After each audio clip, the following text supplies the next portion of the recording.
જ્યારે આનંદ પ્રગટે ને અંદરથી, ત્યારે આપણા ચરણો સ્તંભતા નથી,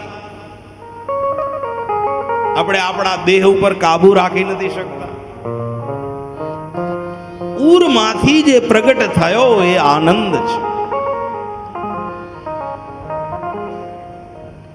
જ્યારે જ્યારે વ્યક્તિને આનંદ થાય, અને એમાં ઉત્સવમાં આનંદ થાય, જનાહા ઉત્સવ પ્રિય, લોકો ઉત્સવના પ્રિય છે.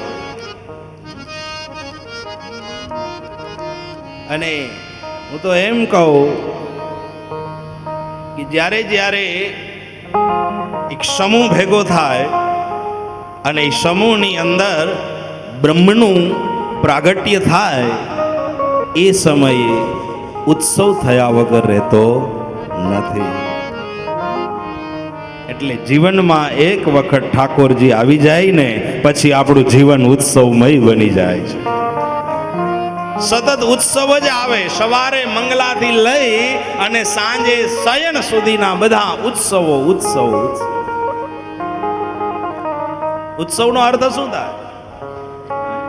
ઉત એટલે ઈશ્વર, સવ એટલે સમૂહ. જેમાં બ્રહ્મ પ્રગટ થયો સમૂહમાં, એ ઉત્સવ છે.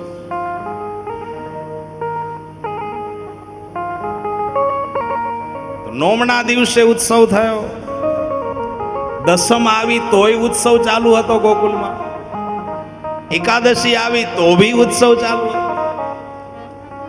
કોઈ ઘરે જવાનું નામ ન લે,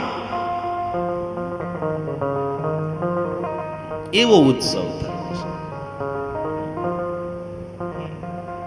સતત લોકો ઉત્સવમાં લીન થવા લાગ્યા.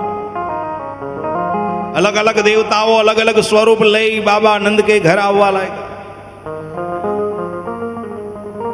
અને લક્ષ્મીજી પણ એક ગોપીનું સ્વરૂપ લઈ અને એ ભી આવી ગયા. વારંવાર કહેવા લાગ્યા યશોદામાં ને, હે યશોદામાં, તમે કહો તો જલ ભરી આવું, ઘરકામ કરી આવું. કેમ? તો કે યમુના જલ ભરી આવું અને કાલિયા ઠાકરના દર્શન ભી કરતી આવું. દોનો કામ હો જાય.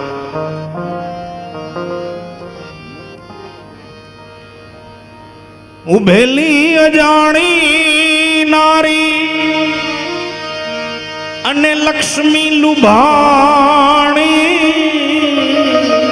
હલો. ઉભેલી અજાણી નારી અને લક્ષ્મી લુભાણી,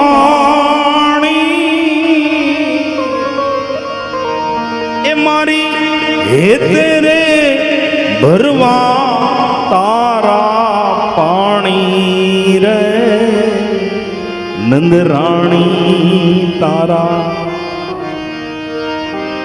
આંગણા. માડી તારા કેટલા એ જન્મની આ કમાણી રે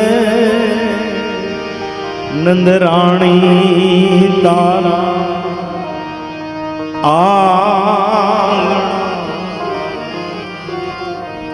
એ કેટલા જન્મની કમાણી હશે, ત્યારે ભગવાન એને ત્યાં રમવા આવ્યા હશે.